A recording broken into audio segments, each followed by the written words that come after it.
Je m'appelle Jacques Blacher, je suis cardiologue, spécialiste d'hypertension artérielle, je suis professeur de thérapeutique à l'Université Paris-Descartes et je dirige un service de médecine ambulatoire à l'Hôtel-Dieu de Paris qui s'appelle le Centre de diagnostic et de thérapeutique.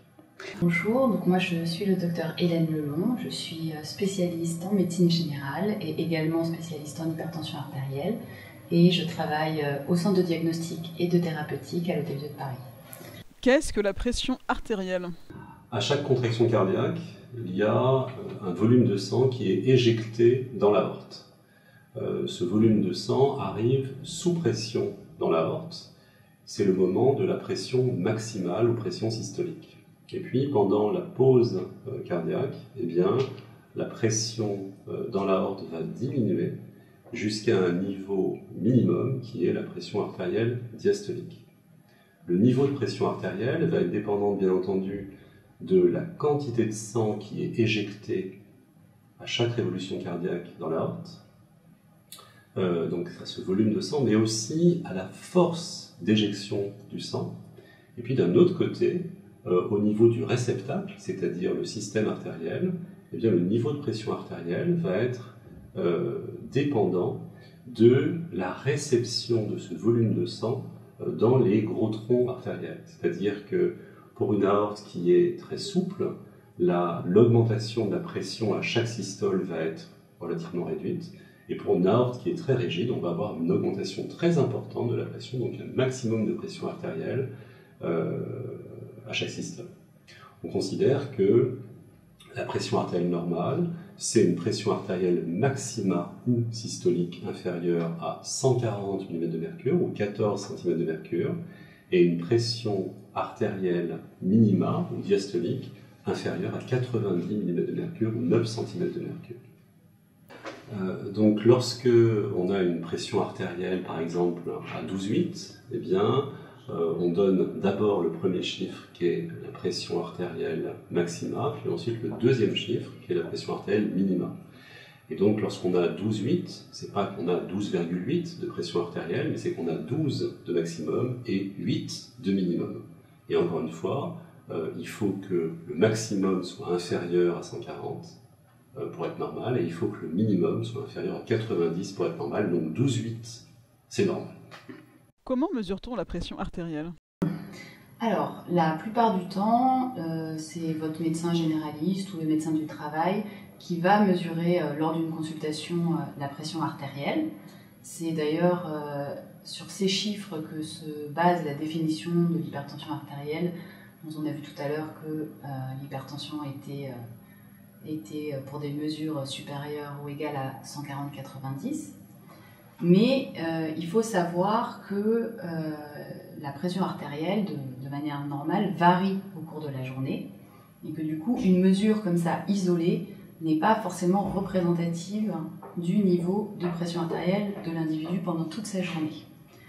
Donc, c'est un bon moyen de détecter des chiffres qui sont relativement hauts, le fait de mesurer sa pression au cabinet médical, mais ce n'est pas forcément représentatif du niveau réel de pression artérielle de la personne.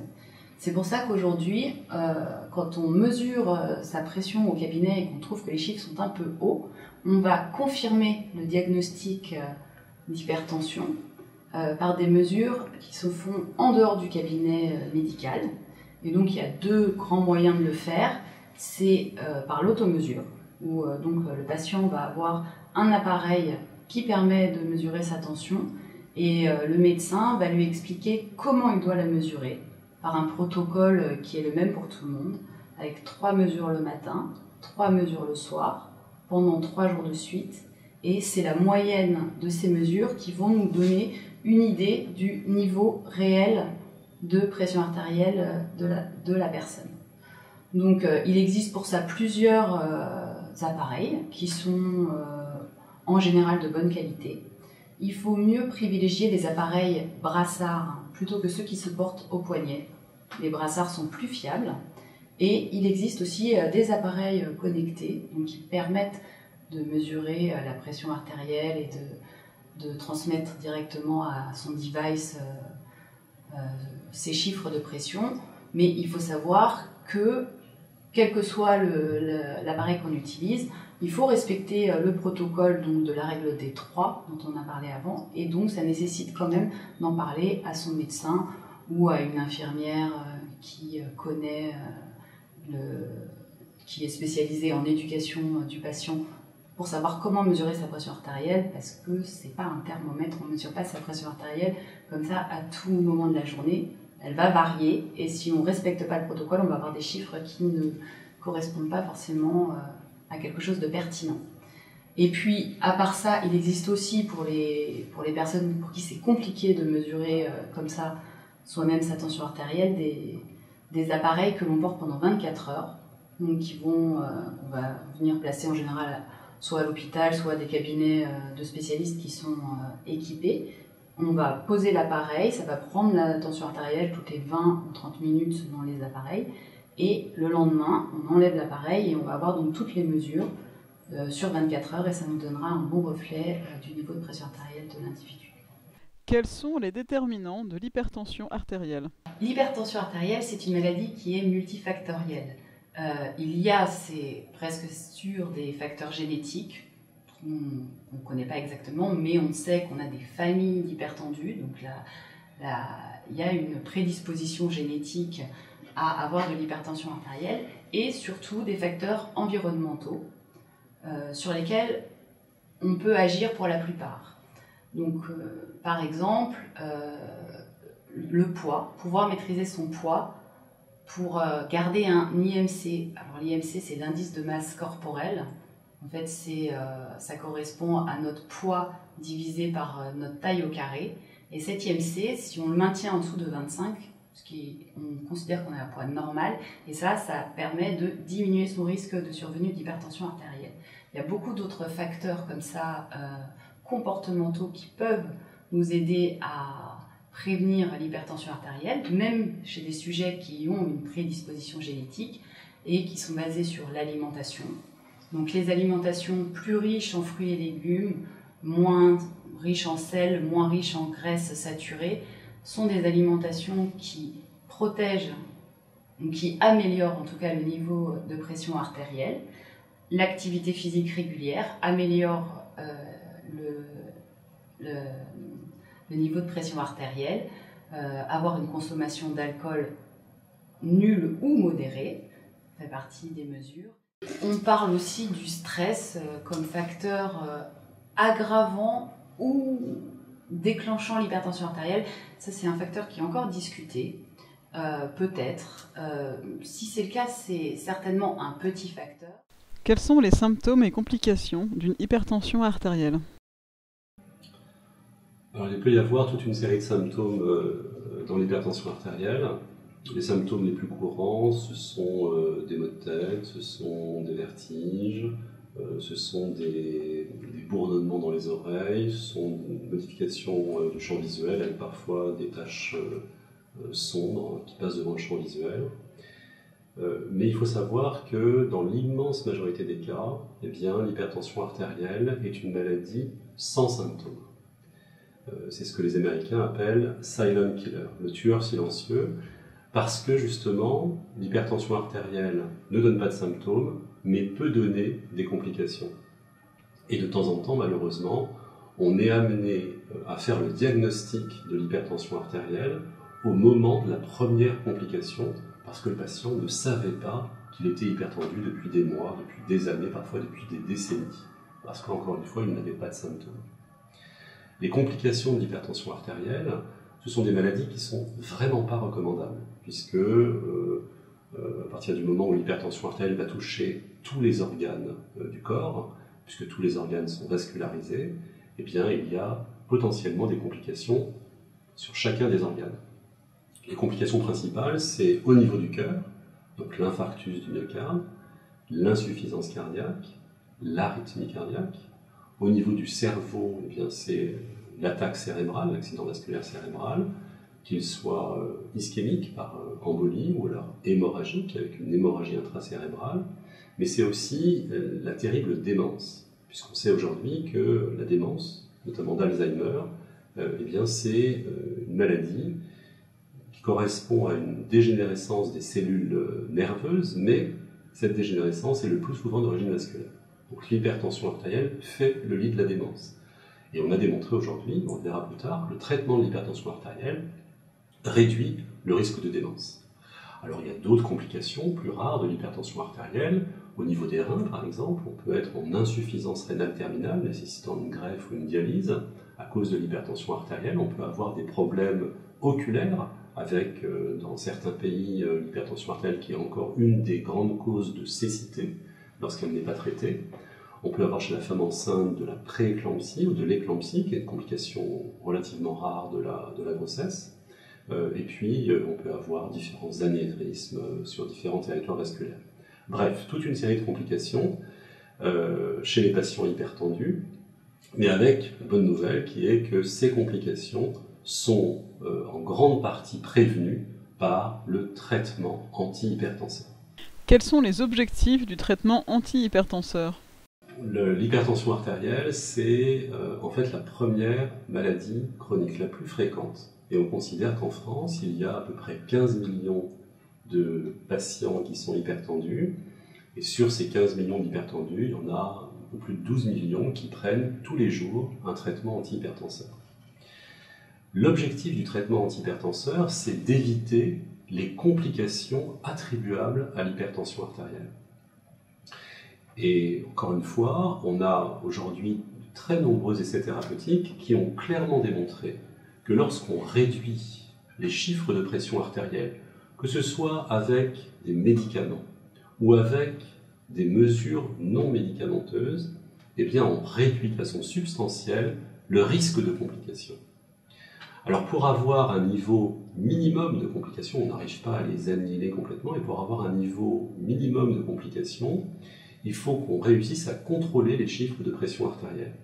Une pression artérielle contrôlée sous traitement, c'est d'avoir une systolique maxima qui est entre 130 et 140 mm de mercure, donc entre 13 et 14 cm de mercure, et une diastolique au minima qui est inférieure à 90 mm de mercure. Ça, c'est l'objectif de la pression artérielle en moyenne, puisqu'on l'a vu, la pression artérielle est éminemment variable. Et donc, si à une consultation, j'ai une fois 15 et puis une fois 12, globalement, je vais faire la moyenne de toutes les consultations pour arriver à la moyenne des mesures de la pression artérielle qui doit être, encore une fois, pour la systolique, entre 13 et 14.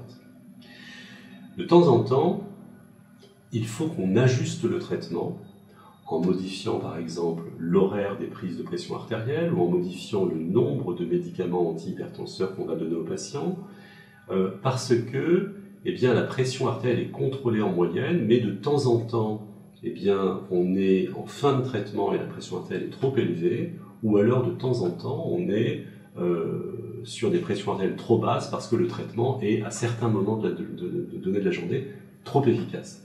Et ça, c'est un point important parce que on sait que lorsqu'il y a des hypotensions, on soumet le patient au risque des hypotensions. On peut faire des vertiges, on peut faire des malaises, on peut faire éventuellement des chutes potentiellement traumatisantes.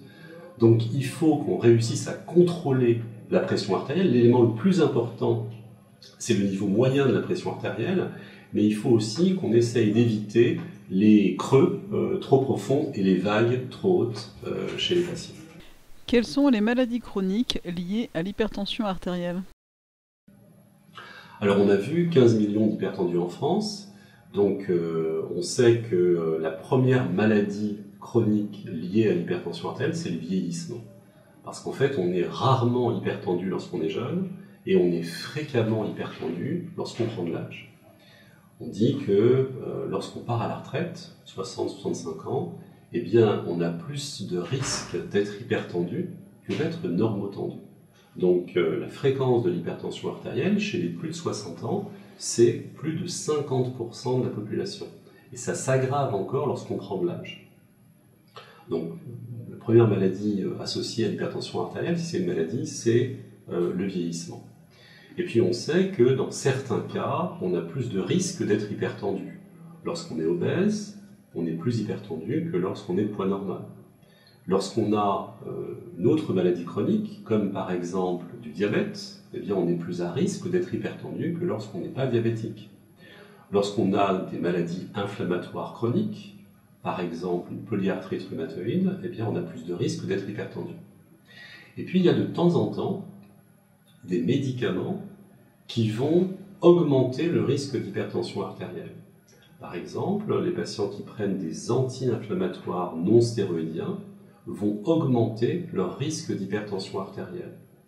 Et puis il y a certains traitements, par exemple des immunosuppresseurs ou des immunomodulateurs qu'on donne par exemple dans la polyarthrite rhumatoïde, qui vont générer en eux-mêmes de l'hypertension artérielle. Donc lorsqu'on donne le traitement, le patient normotendu peut devenir hypertendu, ce n'est pas un effet secondaire obligatoire, mais c'est un effet secondaire assez fréquent pour certains médicaments de la polyarthrite.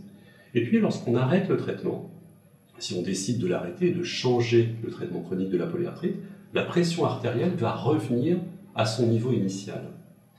Ce dernier point est un point important, puisque en fait, le retour au niveau initial, eh bien, on peut le comprendre dans les deux sens. Lorsque le patient hypertendu arrête son traitement antihypertenseur, eh bien, le niveau de pression artérielle revient au niveau initial qu'il avait avant qu'on mette en route le traitement antihypertenseur.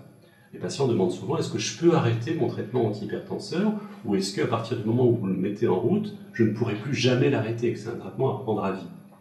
Eh bien, en fait, on le met en route parce qu'on estime qu'il y a une indication au traitement antihypertenseur parce que le patient est hypertendu, donc encore une fois, on réduit son risque de complications avec le traitement. Si le patient décide d'arrêter le traitement, eh bien, il se remet à son niveau de pression artérielle initiale et donc à son niveau de risque initial. Donc le traitement, en général, on le donne à vie, mais si le patient agit sur d'autres facteurs liés à la pression artérielle, de temps en temps, on peut arrêter son traitement antihypertenseur. Quels sont les traitements contre l'hypertension artérielle et quels sont leurs effets adverses? Alors, l'hypertension artérielle est donc traitée par des médicaments. Il en existe beaucoup. Par rapport aux effets adverses, il faut savoir que tout traitement a potentiellement des effets adverses, mais avec les traitements de l'hypertension artérielle, ils ne sont pas si nombreux que ça. Surtout, ils ne sont pas obligatoires, c'est-à-dire que ça va vraiment dépendre de la personne. Certaines personnes vont avoir des effets indésirables, d'autres absolument pas, et c'est la majorité. Et surtout, ce qu'il faut savoir, c'est que ces effets indésirables sont totalement réversibles à l'arrêt du traitement et sans séquelles.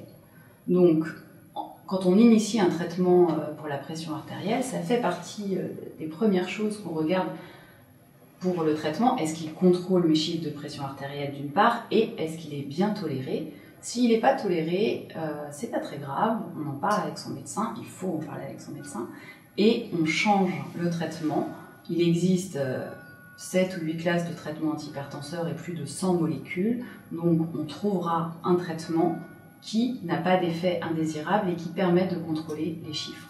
Donc le bon traitement de l'hypertension artérielle, c'est pas telle ou telle molécule, c'est le médicament qui contrôle les chiffres et qui permet de ne pas avoir d'effet indésirable. Que fait-on si la tension n'est pas contrôlée malgré les traitements? Alors, les médecins mettent en place des traitements antihypertenseurs avec, encore une fois, pour objectif de réduire les complications. Et pour réduire les complications, il faut normaliser la pression artérielle. De temps en temps, les patients n'ont pas une pression artérielle normalisée. Malgré le fait de prendre 1, 2, 3, parfois plus de médicaments antihypertenseurs. Lorsque cela survient, il y a nécessité d'avoir un avis spécialisé sur l'hypertension artérielle du patient.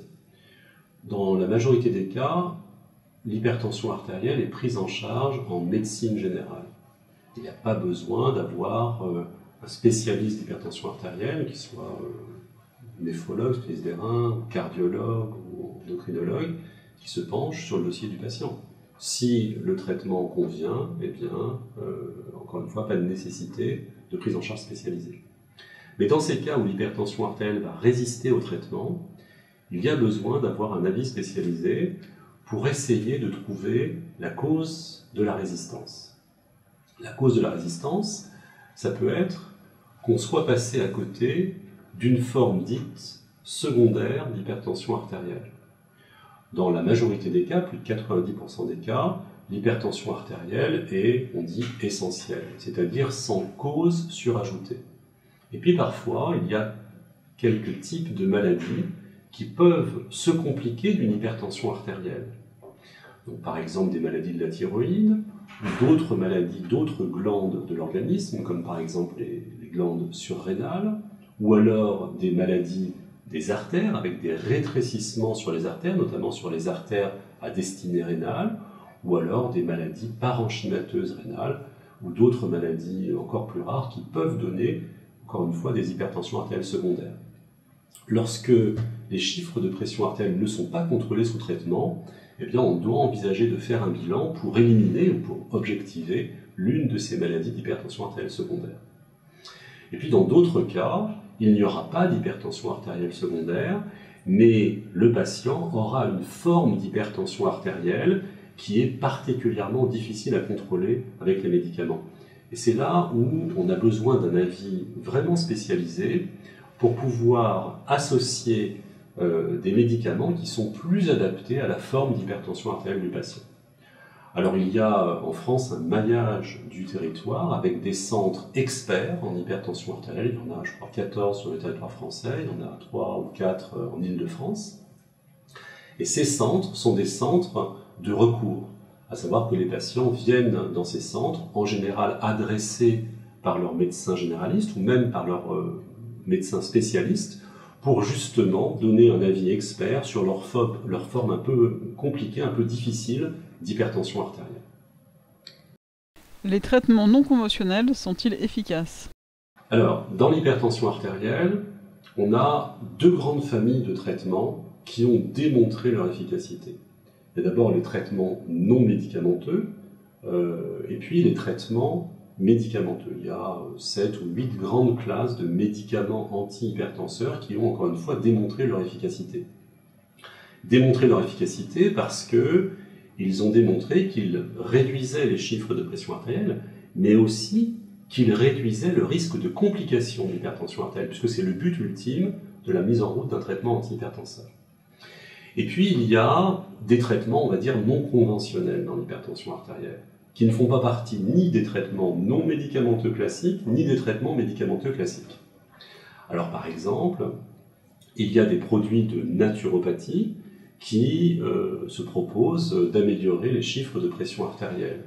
Il y a des tisanes, il y a des huiles essentielles, il y a des traitements homéopathiques, il y a des traitements par massage, il y a des traitements qui se proposent d'agir sur le système cardiovasculaire de façon globale, holistique. Il y a l'acupuncture. Il y a toute une série de traitements, ou alors encore la gestion du stress, qui est de temps en temps à la mode dans l'hypertension artérielle. C'est important de dire que ces traitements, le plus souvent, ne font pas de mal. Et c'est un point important, parce qu'il faut respecter les croyances des uns et des autres. Sauf dans certains cas, il y a certaines tisanes qui sont prescrites dans l'hypertension artérielle et qui peuvent générer des effets secondaires parfois assez graves. C'est le cas des tisanes diurétiques qui vous font uriner beaucoup d'eau et beaucoup de sel, et donc vos chiffres de pression artérielle vont diminuer, mais malheureusement vous allez uriner aussi d'autres métabolites, de calcium, du magnésium, ce qui peut générer toute une série de complications. En dehors de ces tisanes, la plupart du temps, ces traitements non conventionnels n'ont pas d'effet secondaire. Et donc, moi je dis habituellement aux patients que si ils ont envie d'expérimenter, eh bien ils peuvent expérimenter. Moi je suis assez preneur du fait qu'on expérimente le traitement non conventionnel, et si on voit que ce traitement est efficace, eh bien éventuellement on diminue ou on peut même potentiellement arrêter les médicaments antihypertenseurs. Dans mon expérience, la majorité des traitements non conventionnels ne sont pas efficaces et ne font pas baisser les chiffres de pression artérielle. Mais de temps en temps, eh bien, ça peut marcher et on peut envisager une fenêtre thérapeutique. Donc voilà, pas d'a priori contre ces traitements conventionnels, mais gardons à l'esprit que Avec ces traitements conventionnels, l'objectif est le même, c'est-à-dire que pour éviter les complications de l'hypertension artérielle, il faut normaliser les chiffres de pression artérielle. Si la pression artérielle est normalisée grâce à ces traitements, super. Si elle n'est pas normalisée malgré ces traitements, il faut conserver le traitement conventionnel. Comment effectuer le suivi de la mesure de la pression artérielle ? Alors, une fois qu'on a mis en place son traitement, qu'on est arrivé aux objectifs, on a normalement appris à mesurer sa pression artérielle en automesure, et c'est vrai que c'est le meilleur moyen de suivre sa pression artérielle, c'est qu'un patient fasse des automesures. Alors, selon les cas, et ça il va le voir avec son médecin généraliste, ça va être tous les mois ou tous les 3 ou 4 mois. Et puis, évidemment, il va avoir sa tension mesurée à chaque fois qu'il va aller au cabinet médical, ce qui va quand même donner une idée, parce qu'on va voir tout d'un coup si les chiffres ont bougé ou pas, en sachant, comme on l'a dit tout à l'heure, qu'il faudra toujours confirmer après, en cas de chiffres anormaux, il faudra les confirmer par une mesure en dehors du cabinet. Donc finalement, la mesure et le suivi du traitement, c'est à chaque fois qu'on va faire renouveler son ordonnance, on va avoir une mesure, et puis de toute façon, on va la mesurer chez soi une fois qu'on aura appris à le faire avec son médecin, selon une fréquence qui sera décidée également avec lui. Ensuite, quand on est hypertendu, ça veut dire qu'on a un facteur de risque cardiovasculaire, donc on va faire d'autres bilans selon un petit peu les autres facteurs de risque qu'on a. Par exemple, les bilans ne vont pas être exactement les mêmes si on a une hypertension isolée et qu'on est jeune, ou si on est plus âgé, qu'on a aussi un diabète, des problèmes cardiovasculaires dans la famille. Et donc, selon un petit peu le terrain, on va avoir un bilan cardiovasculaire pour pouvoir évaluer un peu notre risque cardiovasculaire globalement. Donc ça va comprendre des examens qui peuvent être cardiaques, des prises de sang. Et puis, dans de rares cas, si par exemple on a une personne très jeune qui apparaît et qui a une hypertension artérielle, ce qui n'est pas fréquent, on va peut-être dans ces cas-là faire des bilans spécialisés pour essayer de savoir s'il n'a pas une forme rare d'hypertension artérielle. Et ça se fera avec un spécialiste d'hypertension. Mais ça, c'est quand même des cas qui touchent moins de 10% des individus. Et la plupart du temps, le bilan se fait en fonction du risque de maladie cardiovasculaire de l'individu. Pourquoi avoir rejoint le projet Compare ? Qu'attendez-vous de la recherche sur cette cohorte ? Alors tout d'abord, j'espère que les informations qu'on vous a données, le docteur Hélène Lenon et moi, ont répondu à vos éventuelles questions. J'espère qu'elles vous ont alimenté sur cette maladie chronique que vous portez, donc l'hypertension artérielle, et que nous avons un peu dédramatisé le fait de prendre tous les jours un médicament. Encore une fois, dans l'hypertension artérielle, le bénéfice à la prise du traitement chronique est nettement supérieur aux risques, qui ne sont pas nuls, hein, encore une fois, mais nettement supérieur aux risques de la prise de ce traitement. Vous vous êtes prêté à cette communauté de patients, et nous espérons que vous allez, vous, en retirer un bénéfice. Il y a des études extrêmement inquiétantes qui montrent qu'il y a une part importante, peut-être la moitié, des patients chez qui on débute un traitement antihypertenseur qui vont l'arrêter dans l'année. Il est hautement probable que cet arrêt de traitement, qui n'est pas légitime sur le plan médical, puisque, encore une fois, le patient devrait continuer son traitement pour éviter les complications de sa maladie, il est hautement probable que ces arrêts de traitement sont liés au fait que la maladie, finalement, ne donne pas de symptômes, et liés au fait aussi que c'est compliqué de penser tous les jours à prendre son médicament. Ça nous rappelle qu'on prend de l'âge, ça nous rappelle qu'on a une maladie chronique, ça nous rappelle qu'on a des risques potentiellement pas sympathiques. Eh bien, voilà, nous espérons que le fait de rentrer dans cette communauté de patients puisse améliorer la prise des médicaments antihypertenseurs que votre médecin vous a prescrit. Donc ça, c'est ce qu'on espère de la valeur ajoutée de cette étude compare pour vous, patients.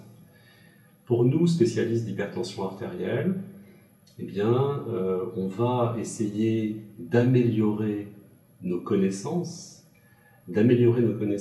sur les déterminants de l'hypertension artérielle, sur le devenir des patients hypertendus, sur les effets de ces médicaments antihypertenseurs, certes sur le court terme, mais aussi sur le moyen et sur le très long terme.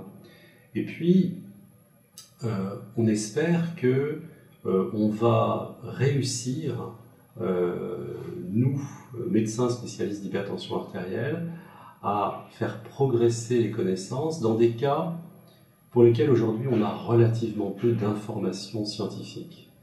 C'est le cas des patients qui sont de plus en plus nombreux avec le vieillissement de la population, qui vont avoir non pas une maladie chronique, mais plusieurs maladies chroniques.